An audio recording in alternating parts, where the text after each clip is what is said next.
Cassie and Brad here. We know that networking is daunting. Right. The name tag stickers, the clammy handshakes, the awkward business card exchanges. But networking happens everywhere in all aspects of life. Networking is just talking to people and making connections. Now we know networking events like career fairs are a different beast entirely. But in reality, these are just places people come to be efficient about their time and connect with as many people as possible who are also looking to make connections of their own. It's people helping people. It's a beautiful thing, baby. Unless you really enjoy talking about yourself for hours and hours upon end, you might avoid these situations at all cost, or at the very least be unsure how to prepare yourself ahead of time. So we've got 5 steps that'll make you shine like the star you are. Step 1, choose the top 5 or 10 companies that you want to meet with before you arrive. Prioritize this list into must visit and nice to see. Trust me, you won't have time to meet with all employers, even if you're a seasoned speed dating pro.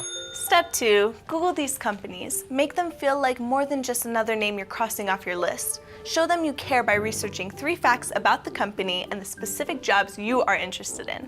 Step 3, update your resume and LinkedIn with relevant classes and projects. You did all that work, now it's time to show it off.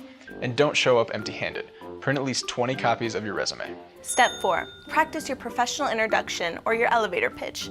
The best thing you can do is go to a career fair prep workshop hosted by the Business Career Connections, or meet with a career advisor and practice. I hear you already. Ain't nobody got time for that? At the very least, you can practice in front of your friends. And if that sounds intimidating, pull the old classic of standing in front of a mirror and talking to yourself. Keep it at 15 to 30 seconds, no word vomit or tangents. Only talk about what you're studying, when you graduate, and why you care about this company. Like you wouldn't walk up to Amazon and say, hey, I've been a Prime member for a year. Can I have a job? It should sound something like this. Hi, I'm Cassandra, and I'm a recent graduate from the CU Denver Business School with a major in management. I'm very passionate about interpersonal communication and pride myself on being a connector of people. See? Told you. It's not that hard. Last step. So you shook some hands. Do you remember every hand you've ever shaken? Don't let it end there. Follow up with recruiters with an email or a LinkedIn invitation within 48 hours.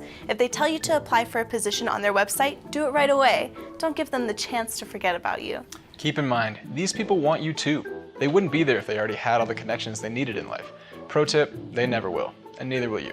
Still feeling nervous? Take advantage of the Career Center. They know how to help you prepare and make you feel like a pro. Learning to business is a lifelong process. Be patient, stay focused, and remember, keep it classy. Keep it business.